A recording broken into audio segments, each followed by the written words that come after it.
ইত্তাকি দাওয়াতুল মাজলুম, ইত্তাকি দাওয়াতুল মাজলুম ফাইন্নাহা লাইসা বাইনাহা ওয়া বাইনাল্লাহি হিজাব। হে আমার উম্মতেরা, মাজলুমের দোয়াকে ভয় করো। কারণ হলো মাজলুম এবং আল্লাহর মধ্যখানে কোনো হিসাব থাকে না। মাজলুম যখন দোয়া করে ফরিয়াদ জানায়, তখন আল্লাহ এবং মাজলুমের দোয়ার মধ্যখানে কোনো পর্দা থাকে না, সরাসরি রব্বে কারীম কবুল করে নেয়। সুবহানাল্লাহ। মাজলুম কাকে বলা হয় শুরুতে বলেছি, যার উপরে জুলুম করা হয় তাকেই মাজলুম বলা হয়। মাজলুম যদি হাত তুলে আল্লাহর কাছে দোয়া করে, মাজলুম যদি মনে মনে বলে আল্লাহ অমুক ক্ষমতাবান ব্যক্তি আমার উপরে জুলুম করেছে, আমি আপনার আদালতে বিচার দিয়ে রাখলাম। বলেন, বিচার কি শুধু দুনিয়ার বিচার শেষ? আজকের যে বিচারক আদালতে বসে বিচার করতেছে, সেও যদি ভুল বিচার করে তার একদিন বিচার হবে কি হবে না? জোরে বলেন। এমন আদালত আছে, টাকা টেবিলের নিচ দিয়ে টাকার বস্তা দেওয়া হয়, গরিবের প্রতি বিচার ন্যায় বিচার করা হয় না, ইনসাফ করা হয় না। ওই ক্ষমতাদার সম্ভ্রান্ত বড় লোকের পক্ষে বিচারক রায় দিয়ে দেয়, আর যিনি নির্দোষ তাকে গ্রেফতার করা হয়। আসি কিনা? জোরে বলেন। আছে। কিন্তু বিচারক তো মনে করছে আমি বিচারক, আমার উপরে কোনো বিচারক নাই। আমি আপনাদের কাছে প্রশ্ন রাখতে চাই, এই বিচারকের উপরে বিচারক একজন আছে, তিনি কে? সেদিন বিচারকের বিচারক, সেই বিচারকের কাঠ গড়ায় এই দুনিয়ার বিচারকদের দাঁড়াতে হবে। কথা বলেন ঠিক কিনা? দুনিয়ার মধ্যে আমরা বিভিন্ন রোগে আক্রান্ত হয়ে, শারীরিক রোগ যেরকম আমরা অসুস্থ হই, জ্বর, ঠান্ডা, কাশি, ঠিক ওরকম ভাবে রুহানি বিভিন্ন রোগ রয়েছে। আত্মিক রোগ যাকে বলা হয়, আত্মিক রোগে চিকিৎসার জন্য আল্লাহ ওয়ালাদের বুজুর্গদের মজলিস বসতে হয়, তাহলে অন্তরের রোগ দূর হয়ে যায়। ঠিক সেরকম একটি রোগের নাম হল জুলুম। মানুষ মানুষের উপরে জুলুম করে, অত্যাচার করে, নির্যাতন করে। এটা কেমন জানি সারা বিশ্বের মধ্যে একটা ভাইরাস ব্যাধি হয়ে দাঁড়িয়েছে। এই জুলুম সংক্রান্ত কিছু বিষয় আলোচনা।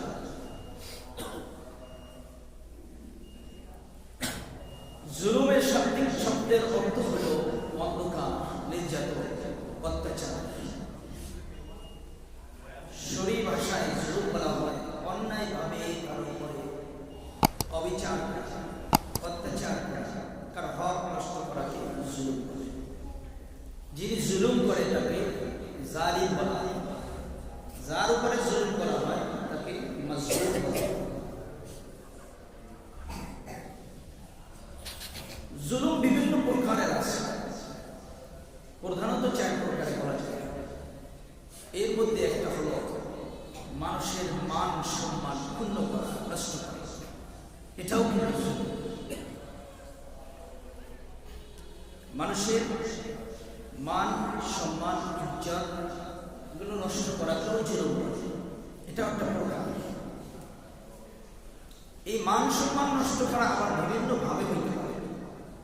গালিগালাজের মাধ্যমে হতে পারে, গীবত শিকায়েতের মাধ্যমে হতে পারে, অপমানের মাধ্যমে হতে পারে, মিথ্যা তোহমত দেওয়ার মাধ্যমে হতে পারে, বিভিন্ন প্রকার। এটা আল্লাহ রাসূল সাল্লাল্লাহু আলাইহি ওয়াসাল্লাম নিষেধ করেছেন। যদি এমনটা কেউ করে কারোর সাথে, এটাও ভাই ভাইয়ের উপরে জুলুম করা হয়ে যায়। এই জন্য আমার কথার দ্বারা, আমার জবানের দ্বারা, আমার হাতের দ্বারা যাতে আমার ভাই কষ্ট পায়, যদি কষ্ট পায় তাহলে এটাও জুলুম হয়ে যায়। এই জন্য তো আল্লাহ রাসূল সাল্লাল্লাহু আলাইহি ওয়াসাল্লাম হাদিসে বলেছেন, আল মুসলিমু মান সালিমাল মুসলিমুনা মিন লিসানিহি ওয়া ইয়াদিহি। এক মুসলমান আর এক মুসলমানের ভাই, সেজন্য তার ভাইকে কষ্ট না দেয়, ভাই যেন তার হাতের দ্বারা, তার জবানের দ্বারা কষ্ট না পায়। যদি কষ্ট দেয় তাহলে এটাও জুলুম হয়ে যায়। পেয়ারে ভাই,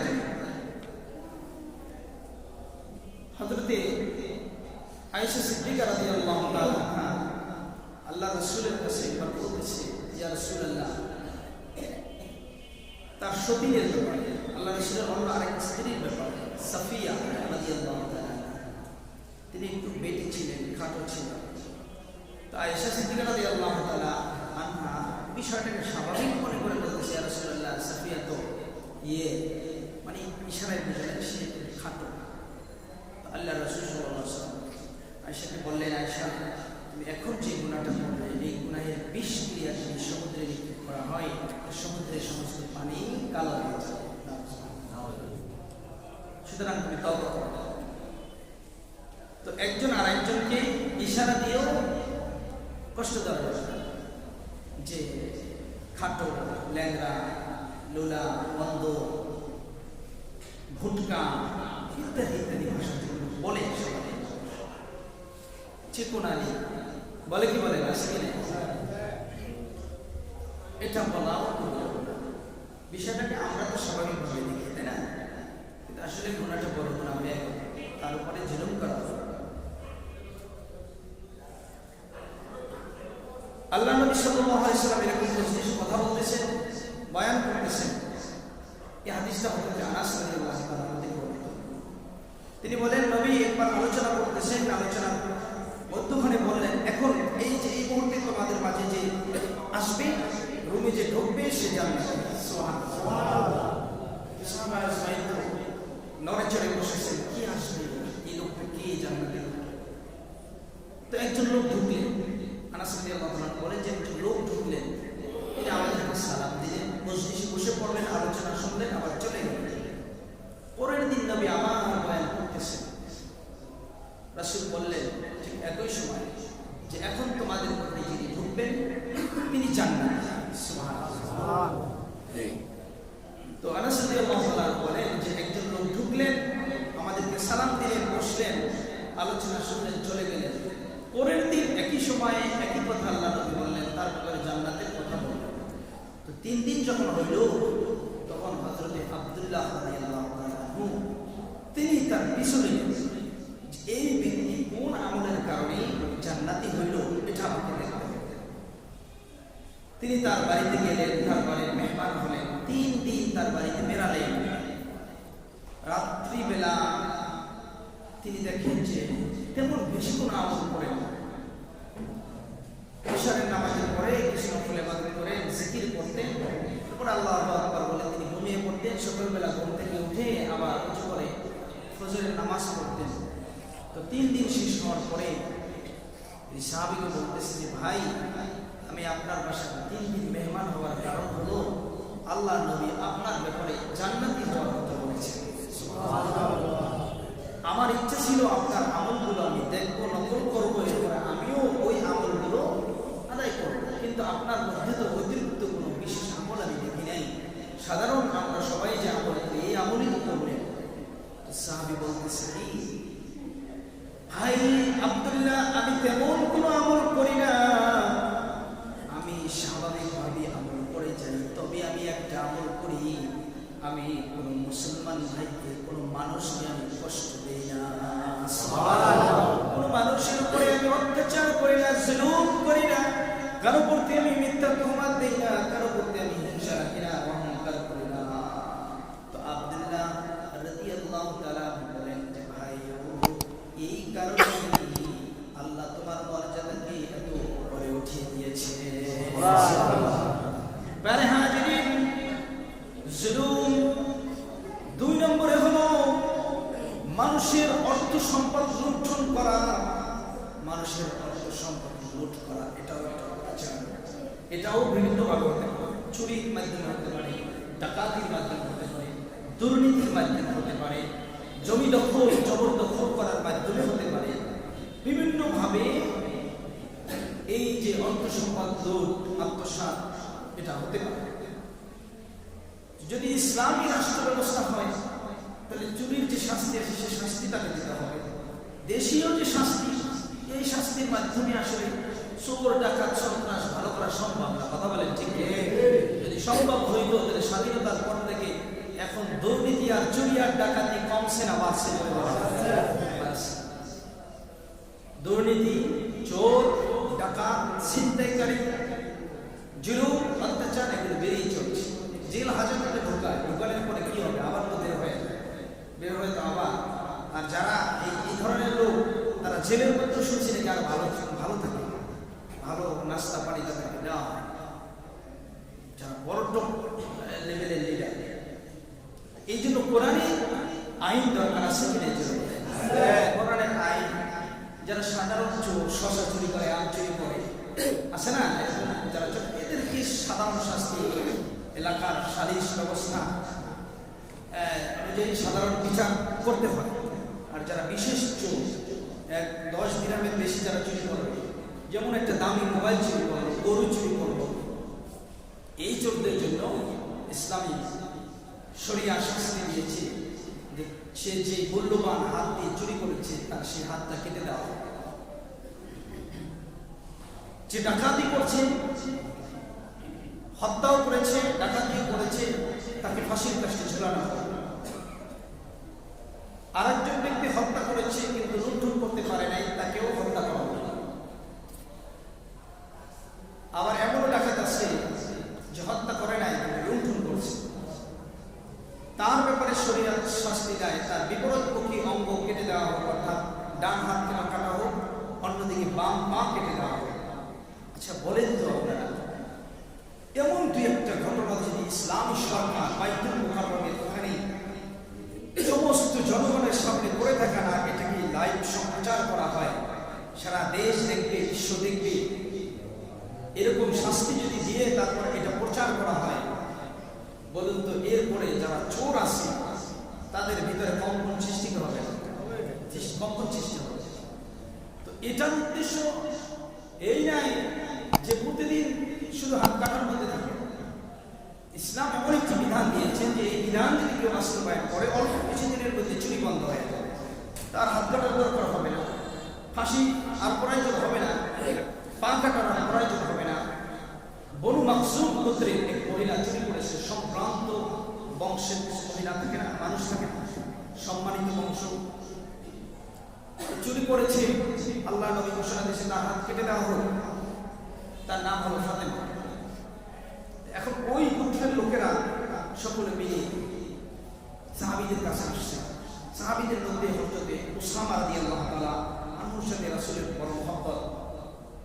তারা তার কাছে গেছে যে উসামা, আল্লাহ নবীর কাছে যাও, গিয়ে এই যে নির্দেশটা দিল এটাকে পরিবর্তন করা যায় কিনা একটা চেষ্টা করো, তাকে অন্যভাবে সাধারণ শাস্তি দিয়ে ক্ষমার ঘোষণা করা যায়। তো ওসামা তো স্বাভাবিকভাবে গিয়ে বলছেন, ইয়া রাসূলুল্লাহ, তার হাত কাটাটাকে বিরত রাখা যায় কিনা, অন্য কোনো শাস্তি দেওয়া হবে। তো সাথে সাথে আল্লাহ নবীর চেহারা রক্তিম বর্ণ হয়ে গেছে, লাল হয়ে গেছে, রাগান্বিত হয়ে গেছে। ওসামা, তোমাকে এত বড় সাহস কে দিয়েছে? এই সিদ্ধান্ত তো আমি মুহাম্মাদের নয়, এই সিদ্ধান্ত আসমানওয়ালা রব্বে কারিমের সিদ্ধান্ত। রব্বে কারিমের সিদ্ধান্তের বিপক্ষে তোমাকে কে পাঠিয়েছে? সুবহানাল্লাহ। শুনে রাখো ওসামা, এই ফাতেমা না হয়ে যদি আমার কলিজার টুকরা ফাতেমা হতো, সেও যদি চুরি করতো, সবার আগে আমি মুহাম্মদ দরবারে নিয়ে আমার কন্যা ফাতেমার হাতটা আমি কেটে দিতাম। সুবহানাল্লাহ। তো প্যারে হাজির, এরপরে জুলুমের আরেকটা এলো দুর্নীতি করা, আত্মসাৎ। আছে নাকি সমাজের ভিতরে দুর্নীতি? আছে নাকি সব ভালো হয়ে গেছে, কৃষক হয়ে গেছে? দুর্নীতি সমাজের ভিতরে না থাকলে রাস্তা ভাঙার পরে রোডের জায়গায় বাস পাওয়া যায় করতে। কথা বলেন ঠিক কিনা? এগুলো কি দুর্নীতি না? কোটি কোটি টাকা দেশের সম্পদ বিদেশে পাচার করে ওই দুর্নীতিবাজরা, কথা বলেন ঠিক কিনা? ওই দুর্নীতিবাজ যারা এমপি মন্ত্রী হয়ে ক্ষমতার চেয়ার দখল করে এদেশের গরিব দুঃখী মেহনতি মানুষের অর্থ সম্পদ বিদেশে পাচার করে, কোটি কোটি টাকা পাচার করে, সেখানে নিজেদের বাড়ি গাড়ি সবকিছু করেছে, এরাই হইল দুর্নীতিবাজ। কথা বলেন ঠিক কিনা? দুর্নীতিবাজদেরকে হাসরের ময়দানে ধরা হবে। যারা জনগণের অর্থ সম্পদ লুণ্ঠন করেছে, মাল লুণ্ঠন করেছে, আত্মসাৎ করেছে কলমের খোঁচার মাধ্যমে, এদেরকে পাকড়াও করা হবে। আল্লাহ নবী সাল্লাল্লাহু আলাইহি ওয়াসাল্লাম মেরাজ দেখেন একদল মানুষকে জাহান্নামের মধ্যে শাস্তি দেওয়া হইতেছে, মাথার উপরে বড় বড় বোঝা চাপিয়ে দেওয়া হয়, যে বোঝা মাথায় নেওয়ার সক্ষমতা ওই ব্যক্তিরাই পড়ে যায়, আবার ফেরেশতারা মাথায় উঠে দেয়, আবার ওই ব্যক্তি পড়ে যায়, এরকম বারবার করতেছে আর কষ্ট দিতেছে। নবী করিম সাল্লাল্লাহু আলাইহি ওয়াসাল্লাম বললেন, ভাই জিবরাইল, এই যে শাস্তি দেওয়া হইতেছে এই ব্যক্তিদের কি অপরাধ, কোন অপরাধের কারণে তাদেরকে এত শাস্তি দেওয়া হয়? জিবরাইল আলাইহিস সালাম বললেন, ইয়া রাসূলুল্লাহ, ইয়া হাবিবাল্লাহ, এরা হলো জালেম, এরা দুনিয়ার মধ্যে দুর্নীতি করেছে, মানুষের সম্পদ আত্মসাৎ করেছে, মানুষের অর্থকে লুণ্ঠন করেছে, এরা হলো দুর্নীতিবাজ। এই দুর্নীতিবাজদেরকে জাহান্নামের মধ্যে এই শাস্তি দেওয়া হইতেছে। আউযুবিল্লাহ। জমি দখল, কেউ যদি কারো 1 বিঘা জমি জবরদখল করে নিয়ে নেয়, গরিবের জমি দখল করেছে, ভাতিজা এতিম হয়ে গেছে, ভাই তো এখন দুনিয়াতে নাই, ছোটবেলা থেকে লালন পালন করে বড় করেছে, নিজের নামে সুন্দর করে দলিলটা বানিয়ে নিয়েছে। আছে কি নাই সমাজে? আছে, বহুত আছে, এরকম ডাকাত বহুত আছে, কথা বলে ঠিক কিনা? বহুত আছে ডাকাত। এতিম সন্তান ছোট ভাই মৃত্যুবরণ করেছে, কৌশলে উকিল টুকিল ধরে নিজের নামে সমস্ত সম্পত্তি লিখে নিয়েছে। আল্লাহ নবী বলেন, কেউ যদি 1 বিঘা জমি জুলুম করে আত্মসাৎ করে নিজের ভোগ দখলে নিয়ে আসে, জুলুম করে জবরদখল করে, তার হাসরের ময়দানে 7 তবক জমিন পর্যন্ত বেড়ি বানিয়ে তার গলায় পরিয়ে দেওয়া হবে। নাউজুবিল্লাহ। কারে হাজিরিন, জুলুমের বিভিন্ন প্রকার আছে। আর একটা জুলুম হলো হত্যা করা, মানুষ মানুষকে হত্যা করে, আছে কি নাই? আছে। কিন্তু আল্লাহ নবী হযরত আব্দুল্লাহ রাদিয়াল্লাহু তাআলা আনহু বর্ণিত, আল্লাহ নবী কাবা ঘর যা তওয়াফ করতেছেন, বাইতুল্লাহ শরীফ তওয়াফ করতেছেন, তওয়াফের পর্যায়ে কেঁদে কেঁদে বলতেছেন, হে কাবা, বাইতুল্লাহ রে, তুমি তো অনেক সম্মানিত, তোমার তো অনেক মহত্ব, অনেক দাম, কিন্তু আমার একজন মুমিন উম্মতের রক্ত, আমার একজন মুমিন উম্মতের জান মাল তোমার চেয়ে অনেক সম্মানিত। এই জন্য কেউ যদি একজন মানুষকে হত্যা করে, সেগুলো পৃথিবীর সমস্ত মানুষদেরকে হত্যা করলো, এটা তার উপরে জুলুম করলো। প্যারে হাজির, জুলুম অত্যন্ত কঠোর একটি অপরাধ, অত্যন্ত কঠিন একটি অপরাধ।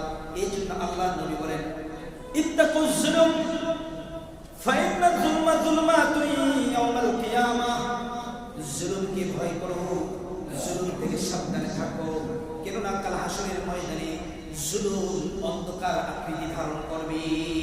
নাউজুবিল্লাহ। আল্লাহ নবী সাল্লাল্লাহু আলাইহি সাল্লাম অন্যত্র বলেন, ইত্তাকি দাওয়াতুল মাজলুম, ইত্তাকি দাওয়াতুল মাজলুম ফাইন্নাহা লাইসা বাইনাহা ওয়া বাইনাল্লাহি হিজাব। এ আমার উম্মতিরা, মাজলুমের দোয়াকে ভয় করো, কারণ হলো মাজলুম এবং আল্লাহর মধ্যখানে কোনো হিসাব থাকে না। মাজলুম যখন দোয়া করে ফরিয়াদ জানায়, তখন আল্লাহ এবং মাজলুমের দোয়ার মধ্যখানে কোনো পর্দা থাকে না, সরাসরি রব্বে কারীম কবুল করে নেয়। সুবহানাল্লাহ। মাজলুম কাকে বলা হয়? শুরুতে বলেছি, যার উপরে জুলুম করা হয় তাকে মাজলুম বলা হয়। মাজলুম যদি হাত তুলে আল্লাহর কাছে দোয়া করে, মাজলুম যদি মনে মনে বলে, আল্লাহ অমুক ক্ষমতাবান ব্যক্তি আমার উপরে জুলুম করেছে, আমি আপনার আদালতে বিচার দিয়ে রাখলাম। বলেন, বিচার কি শুধু দুনিয়ার বিচার শেষ? আজকের যে বিচারক আদালতে বসে বিচার করতেছে, সেও যদি ভুল বিচার করে, তার একদিন বিচার হবে কি হবে না? জোরে বলে। এমন আদালত আছে, টাকা টেবিলের নিচ দিয়ে টাকার বস্তা দেওয়া হয়, গরিবের প্রতি বিচার, ন্যায় বিচার করা হয় না, ইনসাফ করা হয় না। ওই ক্ষমতাদার সম্ভ্রান্ত বড় লোকের পক্ষে বিচারক রায় দিয়ে দেয়, বড় লোকের ব্যাপারে এরকম ভাবে খালাসের রায় দেওয়া হয়, আর যিনি নির্দোষ তাকে গ্রেফতার করা হয়। আসি কিনা? জোরে বলে।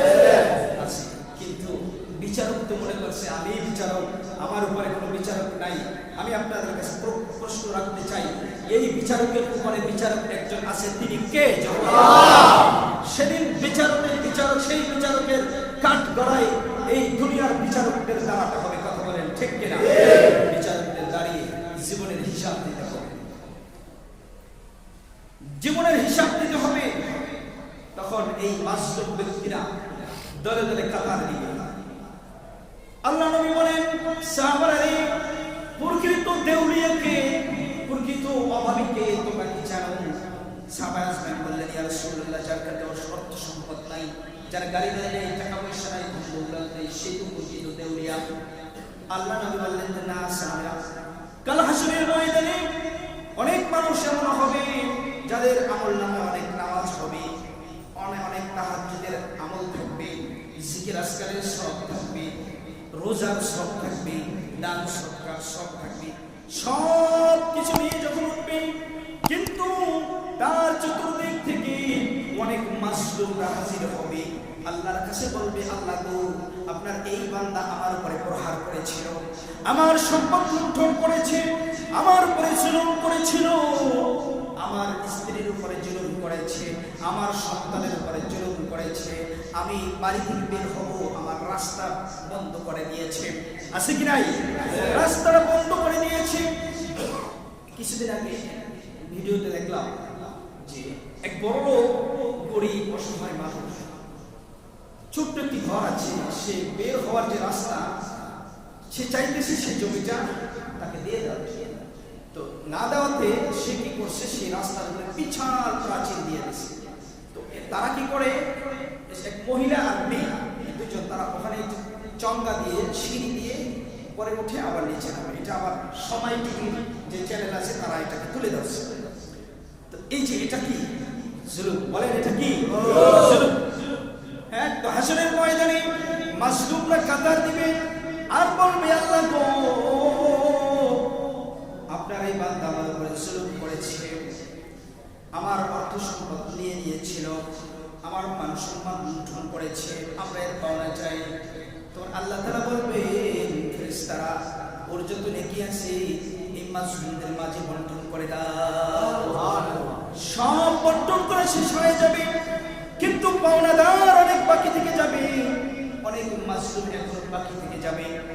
আল্লাহ তাআলা বলবেন, মাসলুকদের যত গুনাহ আছে এই গুনাহগুলো এই জালেমের ঘাড়ে চাপায়া দাও। নাউযুবিল্লাহ। আমার প্রিয় মুসলিয়ানে কেরাম, জুলুম অত্যন্ত কঠিন একটা বিষয়। জুলুম থেকে বেঁচে থাকতে হবে, জুলুম থেকে নিজেকে হেফাজতে রাখতে হবে। আল্লাহ রাব্বুল আলামিন বলেন, ওয়ালাউ ইয়ারাল্লাযীনা যালামু ইয ইয়ারাউনাল আযাব আন্নাল কুওয়াতা লিল্লাহি জামিআন ওয়া আন্নাল্লাহা শাদীদুল আযাব। যদি জালেমরা উপলব্ধি করত আমার শাস্তি দেখে, দুনিয়ার বিভিন্ন সময় বিভিন্ন আল্লাহ তাআলা শাস্তি দিয়ে থাকে, দুনিয়ার শাস্তিগুলো দেখে, আমার আযাব দেখে যদি জালেমরা উপলব্ধি করত, কি উপলব্ধি করত?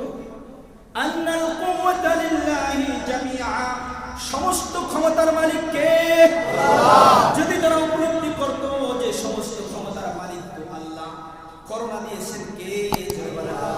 পৃথিবীর সমস্ত ক্ষমতাধর তাদের ক্ষমতা দিয়ে করোনাকে ঠেকাতে পারে না। শুনতেছি বাংলাদেশে আবার নাকি করোনা বাড়তেছে। কিসের করোনা আমার জানা নাই, কিন্তু করোনা দেয় কে? জোরে বলেন আল্লাহ। আবার ন্যায়ের মালিক কে? আল্লাহ। জালেমরা নিজেকে অনেক ক্ষমতাধর ভাবে, অনেক শক্তিশালী ভাবে, তারা যদি একটু উপলব্ধি করত, আল্লাহ কত সময় ভূমিকম্প দিয়ে থাকেন, ঘূর্ণিঝড় দিয়ে থাকেন, তুফান দিয়ে থাকেন। এই যে দুনিয়ার মধ্যে বিভিন্ন সময় বিভিন্ন আযাব কে দেয়? জোরে বলেন আল্লাহ। জালেমরা যদি ওয়ালাউ ইয়ারাল্লাযীনা যালামু ইয ইয়ারাউনাল আযাব, জালেমরা যদি এই সমস্ত আযাবগুলো দেখে তারা উপলব্ধি করত যে সব ক্ষমতার মালিক হলো আল্লাহ, এটা যদি তারা উপলব্ধি করত, কতই না ভালো হতো। প্যারে হাজিরিন, কাল হাসরের ময়দানে জালেমদের অবস্থা খুব খারাপ হবে। আল্লাহ তাআলা বলেন, সুম্মা কিলা লিল্লাযীনা যালামু যুকু আযাবাল খুলদ।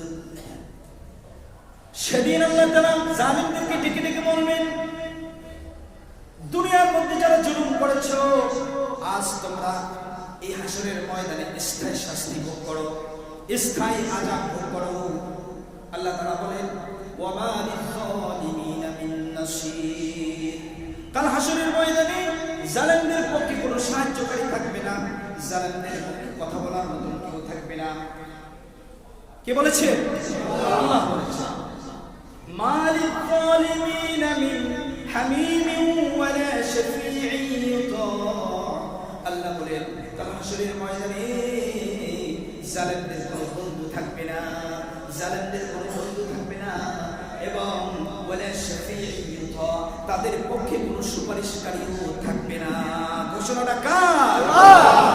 সুতরাং মুসলিম কেরাম, জুলুম করা যাবে না, আমার ভাইয়ের উপরে জুলুম করা যাবে না। আমি বড় ক্ষমতাবান, ছোটবার সম্পদকে আমি লুণ্ঠন করে নিলাম।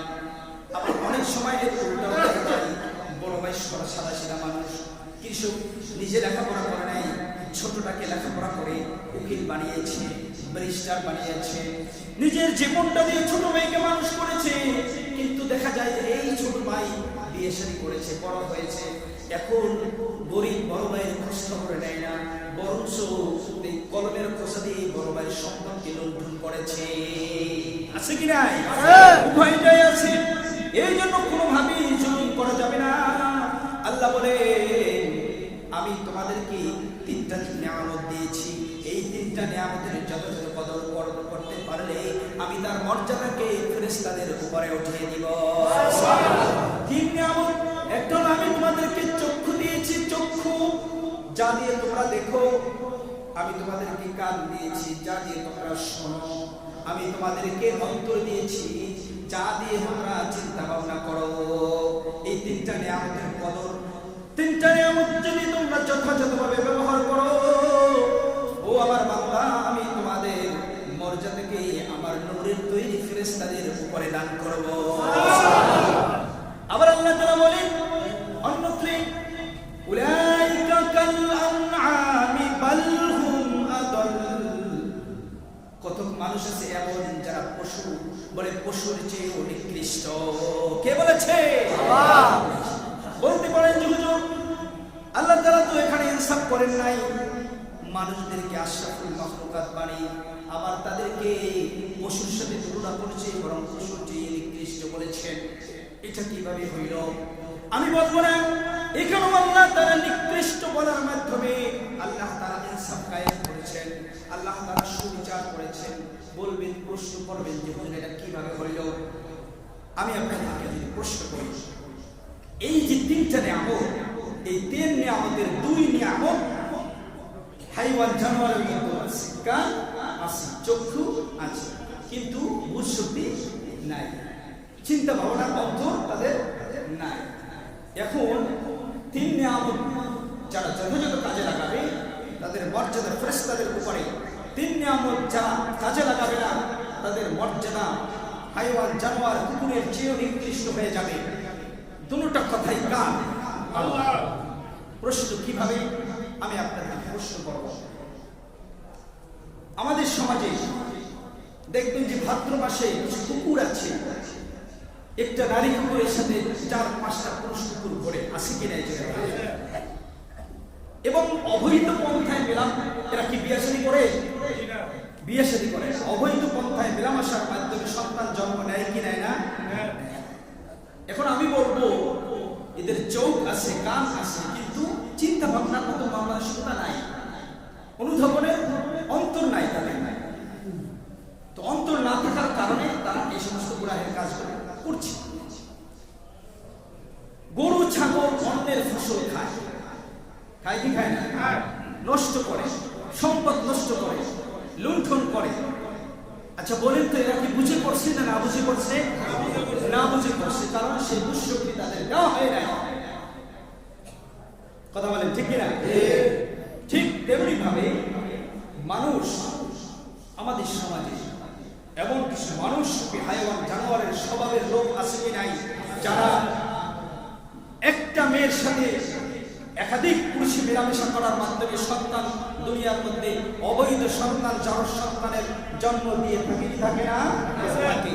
আচ্ছা বলেন তো তারা কি বুঝে করেছে না বুঝে করেছে? বুঝে করেছে। তাদের বুঝশক্তি কে দিয়েছেন?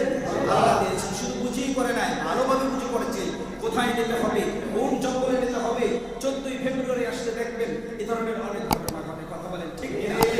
দেখবেন যে এরকম 31st নাইট আসলে এরকম অবৈধ অনেক ঘটনা আমরা সংবাদ পেপার পত্রিকায় অনলাইন মিডিয়ায় আমরা দেখতে পাই। দুঃখের বিষয় হলো সত্য, অনেক প্রশাসন দ্বারাও এমন ঘটনা ঘটতেছে। তো তারা যে এই যে আত্মগোপনে নিয়ে সুন্দরভাবে হেফাজতে নিয়ে এই যে আকাঙ্ক্ষাগুলো করতেছে, এগুলো কি বুঝে করে না না বুঝে করে? বুঝে করে। অন্যের সম্পদ নষ্ট যে যারা করে, টাকা পয়সা লুট করে, আপনারা বলেন এরা কি বুঝে করে না না বুঝে করে? বুঝে করে। তো প্রাণীর বুঝ শক্তি নাই, না বুঝে এই সমস্ত কাজগুলো করেছে। আর মানুষের বুঝ শক্তি আছে, বুঝ শক্তি থাকা সত্ত্বেও তারা এই একই অপরাধ করেছে। এখন আপনারা বলুন, বুঝ শক্তি যাদের নাই তারা যে অপরাধটা করলো, বুঝ শক্তি যাদের আছে তারা একই অপরাধ করলো, বিচার কি এক হবে না ভিন্ন হওয়ার কথা? ভিন্ন হওয়ার কথা। তো আল্লাহ তাআলা তো ভিন্নই করেছেন। বলে বুঝ শক্তি থাকা সত্ত্বেও যারা এই অপরাধ করবে, জুলুম করবে, তারা শুধু হাইওয়ান জানোয়ার নয়, বরং ওই যে হাইওয়ান জানোয়ার যারা নাবুজ তাদের চেয়েও তারা নিকৃষ্ট হয়ে যায়। এই জন্য আল্লাহ তাআলা বলেছেন বলহুম আযাব, তারা পশুর চেয়ে নিকৃষ্ট, কুকুরের চেয়েও নিকৃষ্ট হয়ে যায়। এই জন্য এখানেও আল্লাহ তাআলা ইনসাফ কায়েম করেছেন, জুলুম করেন নাই, যেটা বিচার সেটাই করেছেন। কাল হাশরের ময়দানে আল্লাহ তাআলা ইনসাফের আদালত কায়েম করবেন। সময় শেষ হয়ে গেছে। ইনসাফের আদালত কায়েম করবেন, সেখানে সঠিক বিচার করা হবে। ইন্নাল্লাহা লা ইয়াযলিমু মিসকালা যাররা, নিশ্চয়ই আল্লাহ তাআলা বিন্দু পরিমাণ জুলুম করেন না। আল্লাহ নিজেও জুলুম করেন না, নবীও জুলুম করেন নাই, সাহাবায়ে আজমাইনও জুলুম করেন নাই। অনেক কথা, সেটা জুমার সংক্ষিপ্ত সময় তো অনেক লম্বা চড়া আলোচনা করাও যায় না, সেজন্য আলোচনা সংক্ষিপ্ত করছি। আমরা জুলুম কেউ করব না, নিজেকে জুলুম থেকে বাঁচিয়ে রাখবো। আল্লাহ সুবহানাহু ওয়া তাআলা আমাদের সকলকে জুলুম করা থেকে হেফাজতে রাখুক। সকলে বলে আমিন।